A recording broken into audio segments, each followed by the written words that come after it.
Hello lovelies, my name's Feta and welcome to Fable Academy, where adventurers old and new learn from the best, but usually the worst. And let me be the first goat in your lives to wish you a happy Valentine's Day. Yeah, I know it's a few days late, but come on, look how many minutes this video is, cut a goat some slack. I love Valentine's Day. The pink hearts, the smell of rose perfume, the sweet treats and guilty pleasures, the small but irritating problems, the drama welling up behind closed doors, the ever-increasing stream of desperation and loneliness driving you apart from those you hold dear. You really think love will solve all your problems? Ha! Love is a battlefield, every rose has its thorn, and every breath you take is a song about an obsessive stalker hunting down his former love! Look it up! But at the heart of it all, today is about love. And from the bottom of my heart, I just want to say, I love you. All 10,000 of you! Oh, that's right, I tricked you. This is my 10k subscriber special. You guys got me here so fast. I've had to scramble and double bag this video as both my Valentine's Day special and my 10k special. And just to show how much I love each and every one of you, I've handpicked a number of Valentine/romance-related RPG horror stories for your listening pleasure. From me to you. By the way, this video is brought to you by the Arcane Infinitum, a new collection of original adventures by Arcane Affinity. Use my code in the description to get 15% off. More about them after the first story. Our first story is by Toby Capsules. Heartbreaking. The worst players you know started dating.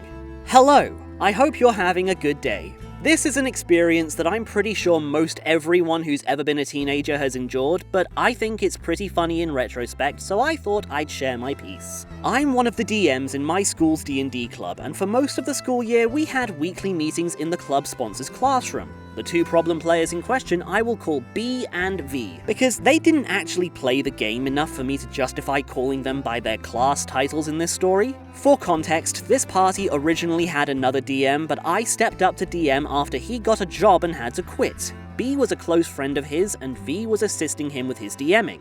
This was how I knew off the bat that they would be the problem players. B obviously didn't know much about D&D, which wouldn't have been a problem. We're teenagers, it's expected, if not for how unwilling they were to learn. They started our first session by saying, "I set fire to the tavern," and when our then DM explained that the guards would be after them if they did that, for no reason, they said, "Well, no, I hid so they didn't see me. Also, I rob the tavern and get drunk." That was pretty much their pattern, saying they did something out of nowhere, not rolling or at all exploring how they did it, and causing problems for the players that were actually trying to play. The DM was a very soft-spoken guy and also their friend. He was reluctant to stand up to them and tell them to stop, so we all just kind of ended up ignoring them when they had their outbursts, and they'd spend our sessions talking over the DM or scrolling their phone instead. The V situation is similar. They technically weren't a player yet, more of an assistant DM since it was our poor guy's first time. When they weren't running around the classroom and screaming for no reason, or scrolling their phone, they would occasionally remind our DM of the rules and roleplay characters for him to buy him time while he prepared for whatever we were doing. Which meant, of course, they would also often end up talking over our DM when he tried to progress the scene, especially when he was roleplaying. They'd just barrel on past the DM, playing out scenes that he hadn't intended for and making him deal with the aftermath. V stopped coming for a while after our DM left, but then asked to jump into the middle of the campaign I was running for us a while later. I said yes because I hate confrontation, and if this experience has taught me anything, it's that I need to overcome that fear real damn soon if I ever want to DM again. For the most part, my try at DMing this party went pretty well in my opinion. Since I became the DM pretty abruptly, I kissed my sweet, evil character goodbye, rest in peace Muffet, and started us a loosely Ghosts of Saltmarsh based pirate campaign. I tried to give B and V some opportunities to engage, but eventually I cut my losses after enough incidents and let them do their thing. My players who actually played were super into it, and it made me remember what I love about DMing. Not only sharing my stories, but the stories of my players. Despite the two people yelling very loudly and scrolling their phones while contributing nothing to the table, our meetings were the highlight of my week, and I always looked forward to them. Then V and B started dating. I knew immediately that they started dating because one session they sneak kissed right in front of me, and by sneak kissed I mean waited until the other 3 members were out of the room even though I was still there and very much unpacking right next to them, and then pretended nothing happened when I looked at them weird, and then announced their relationship less than 5 minutes later when everyone was back. Makes you wonder what the point of the sneak kiss was, but who am I to stand in the way of young love? My girlfriend is a player in this game, and I love her. Then again, my girlfriend and I don't sit in each other's laps and call each other puppy between spit swaps while sitting at a table with 4 other people. I'm already struggling not to laugh from humiliation while writing this, but I'll recount this to the best of my ability. B starts calling V puppy while we're all settling in. Now, I study Dungeons & Dragons rulebooks for entertainment. I have no place to judge what people do for fun in their own time. However, let me remind you, we are in a school building, in a classroom, with a teacher supervising, and an entire group of people sitting in a very small makeshift desk table across from them. I do my best to ignore it and start my narration, but it's clear that everyone notices and is a little uncomfortable. At some point, V crawls into B's lap. Out of discomfort, I try not to look at them from that point onward, but I hear them kissing while my players are talking, and we're all very pointedly making eye contact with each other and not acknowledging the pile of limbs about 2 feet away from us. But then, of course, they start giggling and shrieking very loudly so that we keep getting disrupted, and none of us want to address it because we're trying very hard to pretend it isn't happening. Luckily, the teacher was there for us in our time of need. I believe he knew V from somewhere because he was very direct. V, time and a place. V's response, "What? We're just tickling each other." Needless to say, they did not stop tickling each other, or making out, or sitting in each other's laps, or calling each other puppy, no matter how much the teacher begged them to.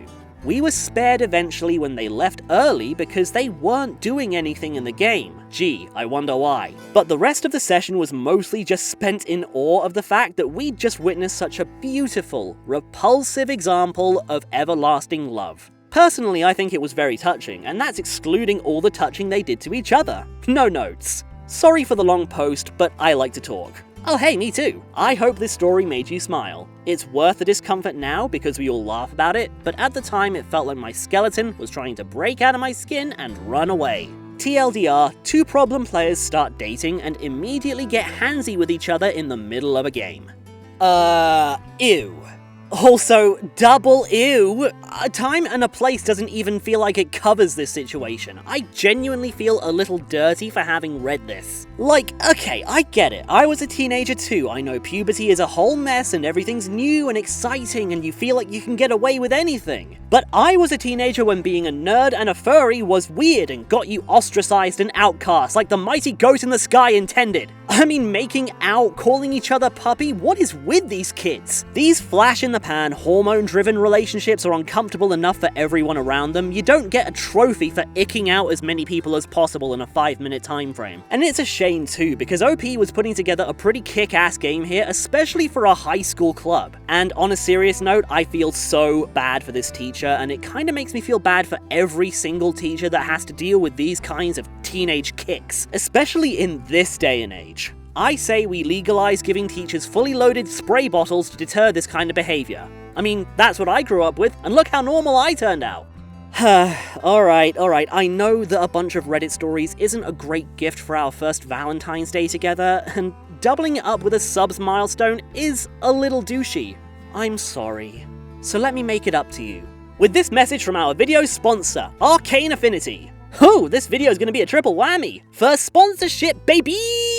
Ali Smith and the whole team at Arcane Affinity have just released their first adventure book, Arcanum Infinitum, a treasure trove of original adventures. 246 pages of glorious gameplay separated into 8 human-made, highly thematic adventures. Every adventure can be played as a one-shot or as a side quest, and each one comes with a unique subclass that fits the adventure's theme. That's 8 whole subclasses in one book that you can fit anywhere into any game. And just to answer the question that's on everyone's mind whenever anyone sees anything on the internet these days, this book is 100% AI free. So every purchase helps a team of real human creators making real human art for real human players, and cartoon goats like me. The first chapter of Arcane Infinitum is available for free on the website in the description below, and my viewers can get 15% off the whole thing by using my special Big Goat code for special Big Goats. Get yours today and take your players on an adventure they won't soon forget. Whew! Our next story is by Pan Corey Bus. D&D helped me get out of a toxic romantic relationship. Part 1. Our D&D game actually has a main character. So first of all, she's the captain of our team. And I mean it. It all started as an innocent pirate campaign about a ship and its crew. At the beginning, DM defined crew functions and positions. I suggested my girlfriend as the captain, and she agreed. I myself made a character who was her sidekick and accepted the first mate position. Most of us created characters loosely based on the sea, unacquainted with each other, but as we began to play, we accepted her leadership quickly enough. The captain decided our first goal, which originated from her backstory. When we'd achieved it, it turned out that our captain was some part of some multi-dimensional conspiracy. She was chosen as a champion of a new potential god, or something like that. And so she has to kill every other champion, and this competition will decide the fate of the material plane. We went on some side quests, and this is where everything began to be not okay. Our captain player became very serious about her character's feelings. She became distant or antagonistic with everybody who wasn't supportive enough for her taste. She decided to play a broad teenage drama in-game, and when I wasn't very much into such style of character conversations, my guy was some 500-year-old elf who used to joke over his misfortunes. She became offended. She stopped talking to me in-game, as well as any other not good enough characters. It went further as she became suspicious and distrustful. She began to suspect some players, including myself or their characters, of bad intentions, treachery, or lies. Being her good friend and boyfriend for 6 years, I was trying to reach her and speak about it, or at least give her an idea that she shouldn't treat a game in such a way. But she wasn't listening. She portrayed it as I'm some snob or a hater or something else. At this point, her character got a boyfriend inside the party. Let's name him Cleric. And while she was mostly okay with Cleric, conflicts arose around her showing favoritism. It wasn't that unexpected due to the fact that the party had some kind of radial structure, everybody was connected to the captain, and there was a lack of inter-character relationships at times. After that, the captain announces the vacancy of an assistant position. She said she was tired of doing all the records and accounting for the party, she couldn't manage it on her own and she needed help. I suggested to make a list of those duties and spread them over each member of the crew. Somebody counts the coin, somebody who makes records on quests, etc. Some players liked that idea. She became angry and accused me of being indifferent and hungry for power. Of course, her cleric came to the chat and supported her, saying that we just didn't care about our poor main character. I didn't respond to that, and Cleric became the captain's assistant. As I recall, Cleric never got any jobs or duties because of it, like at all. That being said, on her quest for power, she started to become stronger and stronger. At some point, it turned out she's on the quest to become a goddess, which the DM allowed her in a private chat. It was clear that at the end of the campaign, she would become more powerful than anybody in the rest of the party could ever be. She became authoritarian. When somebody was trying to compete with her in power, she took it as betrayal, becoming very hostile and rude, throwing threats, accusations, and insults. She also started to spend an enormous time outside the game thinking about the game, discussing the game with right, loyal members of the crew. Guess who? Cleric. If you didn't get this already, she suspected not only characters, but players as well, sometimes gossiping about them and trying to manipulate them in private conversations. So I decided, you treat the game so seriously, you won't listen to me, I'll change my character and reload our in-game relationships. I was wrong. She wasn't pleased at all. She was very suspicious about my new character and displeased that I made him out to be her distant relative. This new character of mine was connected to demons, so shortly after he came to the party, a powerful demon appeared in our dreams and proposed deals in exchange for powers. She refused and woke up. I did the same thing. but 2 players stayed with the demon to chat. She decided to find the other characters who were in the dream. She didn't know if they'd accepted, so she was trying to intimidate them with threats and accusations and outwardly insulted them. After that, she was trying to find out if they struck a deal or not in private conversations with the players, going into very childish manipulations. Your character won't do that because of this and that. When it turned out that they'd accepted those deals, she became hostile, saying that those players posed a threat to the whole party. Yeah, sounds reasonable.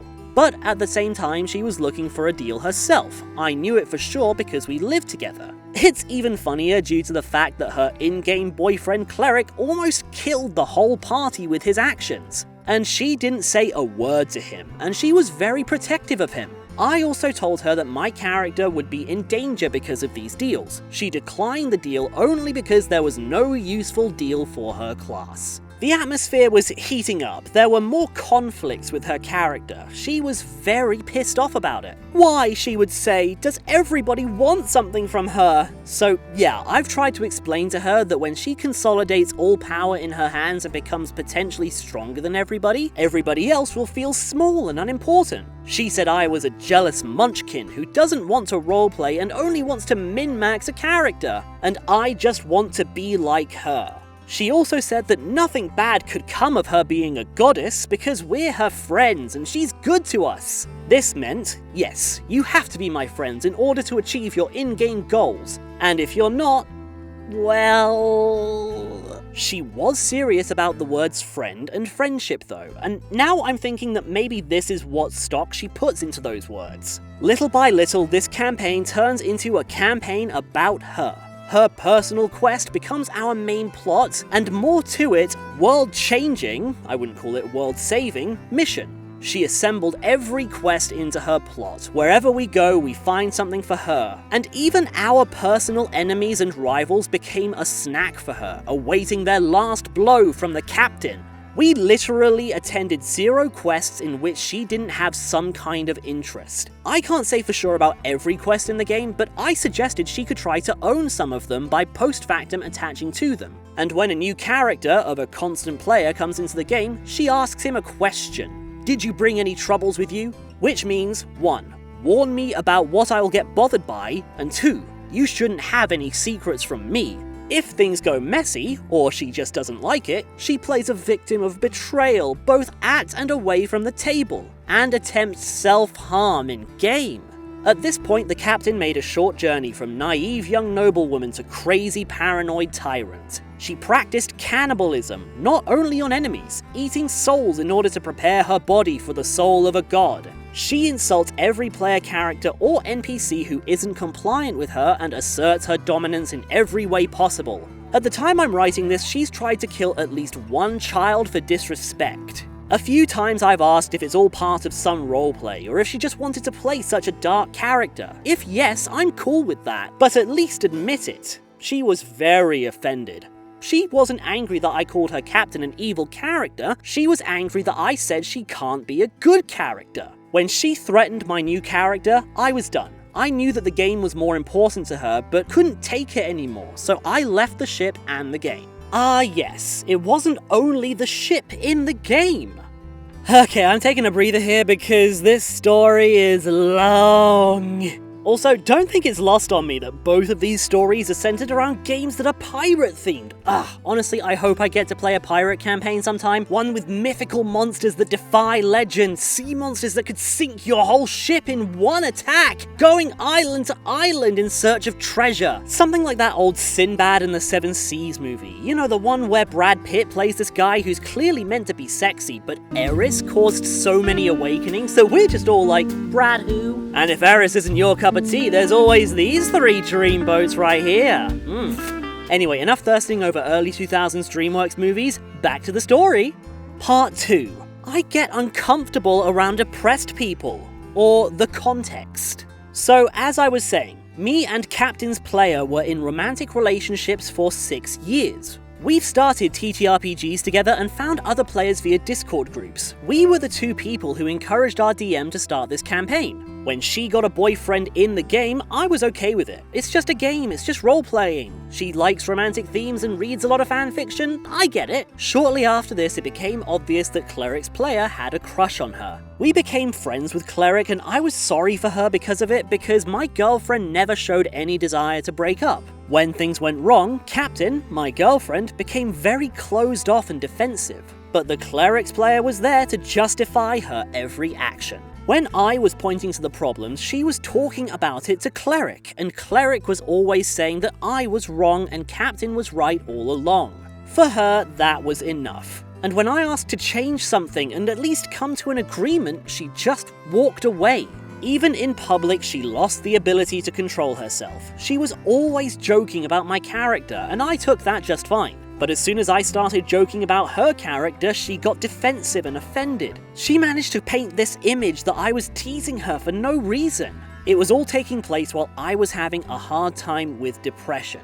I have insomnia, very unhealthy thoughts about me being alive. I felt like shit, and when I was alone, I was scared of doing something to myself. When I finally told my girlfriend about it, she just ignored it. She said, "For me, I'm uncomfortable around depressed people." Cleric began to show more and more affection in public conversations, even in sexual contexts. Though I wasn't talking to my girlfriend about Cleric's crush because I wasn't sure if she's even aware of it, when Cleric's player finally confessed to her, she told me about it. I asked if she wants to stay with me. She said of course. She and Cleric were close friends already, and I was actually happy for her to have a good friend, as she doesn't have a lot of friends. I was not against their friendship at all, and told her that. Shortly after that, Cleric began to post some erotic arts of their characters. Her PDA became more and more aggressive, especially leaning on sexual kinks, like BDSM, body deformations, guro, mind control. I told Captain I felt uncomfortable about it. She dodged it as well and blamed me for pushing. About 10 days after she told me that she loved me and wanted to stay with me, I found out that she confessed to Cleric as well. So we break up, and a week later they began living together, seeing each other for the first time as well. Later I found out that she was lying to me even about game-related specifics. Part 3. Please, you have to invade my privacy. There's a reason I've talked about this Cleric so much, because Captain wasn't the only player with an unhealthy approach to the game. In fact, there were 3 of them. So our Cleric's player has a friend who played a barbarian. They, the players, are close friends for years. We met them at our previous campaign. After the breakup, I found out that both of them did a very similar thing in-game, and I don't have any explanation for this. So both Cleric and Barbarian made characters with tragic backstories. How original. They really wanted to tell their stories, but not as characters. Unfortunately, those backstories actually had no effect on their goals, so there was no reason to ask about it. And then they found the answer. They should force another player to read their minds. They both chose Captain as their mind reader revealer, and they both planned a romance with her. They both were forcing her to read their minds. Cleric did it first. Captain told me about it after the breakup, and told Captain that Barbarian was going to do the same thing. So they united against Barbarian, starting their romance. Barbarian didn't give up. He met our new player, Ranger, and offered her a romance in-game. In the same way, through reading their damn minds, because nobody else agreed to do it on their own initiative, and he managed to persuade Ranger. So the battle of romances began. Barbarian was trying to make his romance cooler than his friend Cleric did, and started to force a ton of things on Ranger's head, kinky things as well. Eventually, Captain, Cleric, and Barbarian created a shitstorm that was drawing everything and everybody inside of it. For them, the game was too real or too important to stop and listen to other people, or care about their feelings either. Both Cleric and Barbarian tried to bring their RPG romances into real life, and I'm still concerned why they act so similar. Part 4. Conclusions. Now, you may assume that I wrote this because I'm angry, and I am. But I want to make a good point here. Some may say that D&D broke my relationships, but I believe it was more of a diagnostic tool in this case. It showed me so much about my girlfriend as a person, as well as about every other player at the table, and about some of them, I think very good things. I am very happy that my relationships ended after all. We spent 6 years together, and I'm afraid how much longer it would have taken for me to see all these crazy ideas in her head, to see how she becomes paranoid, suspicious, indifferent. I found out how childish and nuts some people could be, and in fact I think D&D helped there a lot. In a game, all of the people were more open about themselves, especially in situations around the game IRL. There's not only bad cases. At our table there are nice people who keep a cool head even when doing something not that good in game. Moreover, there are characters who are supposed to be dark but were actually supportive and reliable. I believe it shows their players' true qualities. So I've decided to tell you that you should bring your friends and loved ones to the game. It will give you a whole new vision of them and yourself, even if your character isn't actually you. Holy shit, this game lasted how long? You were with her how many years? Okay, so I play with my partner enough to know that you can absolutely play games with your loved ones and spouses and not have it turn out like this. This girlfriend/captain seems to be a straight up control freak, and I can only see it as a net positive that OP managed to break away from her and these other players. I mean, give some captains the helm and the whole game is on the rocks. It sounds like she just wanted to have people constantly praise her and treat her like an special super main character, love of my life. And she lucked out finding Cleric to fill that role. I would hope that Cleric was ready for what they were in for, but given that this story is now 6 years old, I think that ship has probably sailed already. And with her as a captain, it's probably already been wrecked as well. I like boat puns, okay? And speaking of Cleric and Barbarian, what is going on with their minds that they have to force this weird mind reader subplot just to tell their characters' backstories? I really hope that OP and Ranger are playing better games with better people all these years later. Our final story is by A Dungeon of Dragons. A Tale of Two Couples, or How My Oldest Group of Friends Disintegrated. This is the first time I've publicly spoken about this and my first post, so forgive me if my format is strange. I wanted to air this out since its ramifications are still being felt in my life and the narrative is constantly being rewritten. If I write it here, maybe it'll last longer than whatever story they make up about it. I am the resident DM in my group of players. I love it, it's been my main outlet for creativity for a long time. It's also something that's very personal to me.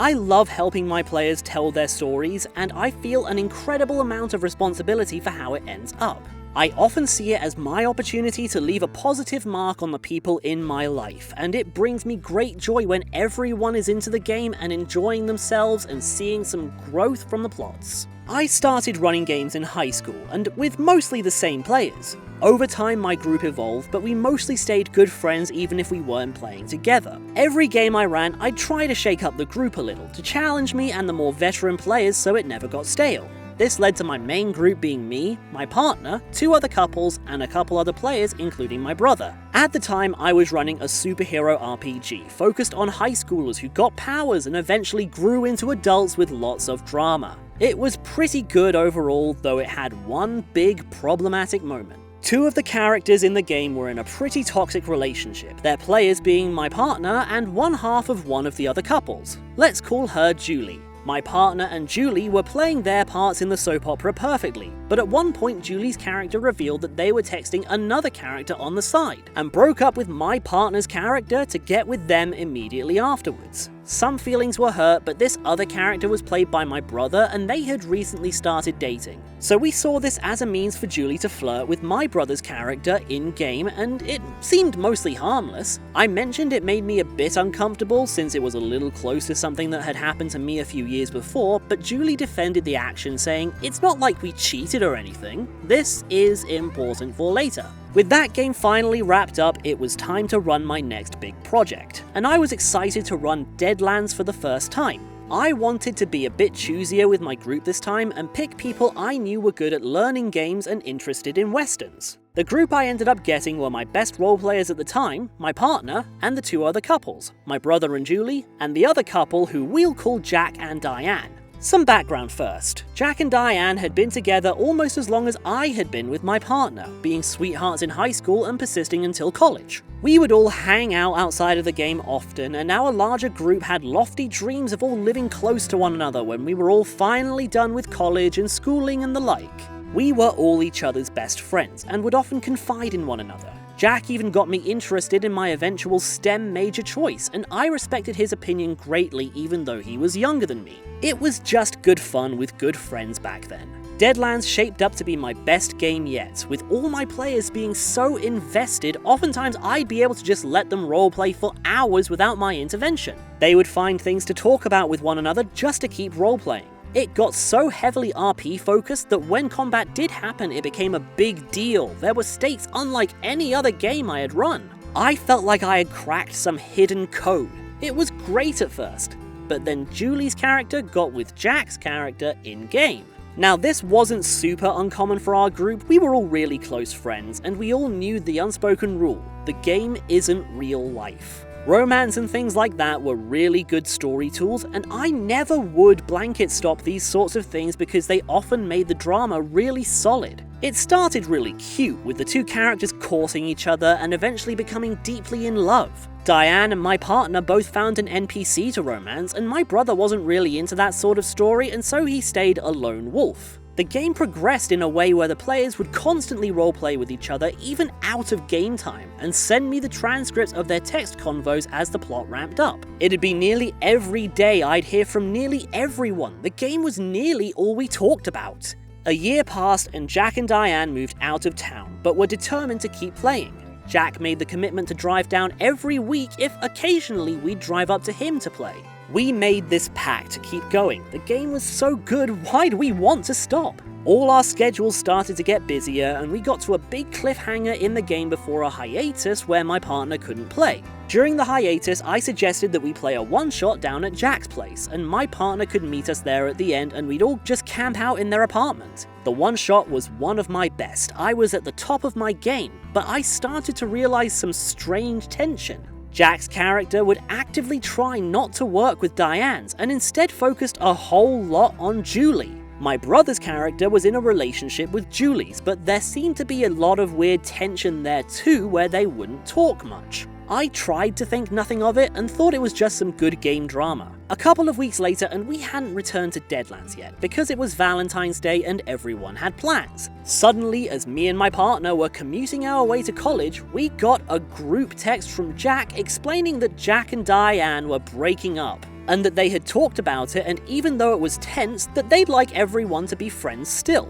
Seconds later, there was a text from Julie saying that her and my brother had broken up, and basically the same explanation. My partner and I were blindsided. Neither of them, beyond that small tension, had talked with us about the issues, and though we didn't need to be involved in their personal lives, it seemed a little strange considering how close we all were. Slowly over the course of the day, we discovered that these two couples broke up because Jack and Julie had been texting and decided to break up with their significant others and get together. In the next few days, the situation just got worse, since Jack and Diane lived together and had a lease she didn't want to leave, and Jack already wanted to invite Julie over for the Valentine's Day weekend. Our friend group started to pick sides, with many choosing Jack over Diane because she had a bit of an abrasive personality and didn't know the other members as long. A few tried to remain friends with both, but my partner and I went to console Diane. Eventually, she was essentially forced to leave or she'd have to share a space with Jack and Julie, and she was absolutely in tatters over it. I felt used in the whole thing.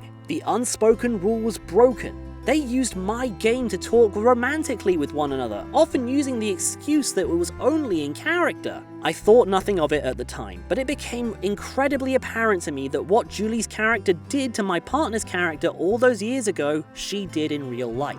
She defended it because it's what she did, it's who she was. It was never just a game to her, and both her and Jack thought they did nothing wrong. A line had been crossed and I didn't feel comfortable GMing for them anymore.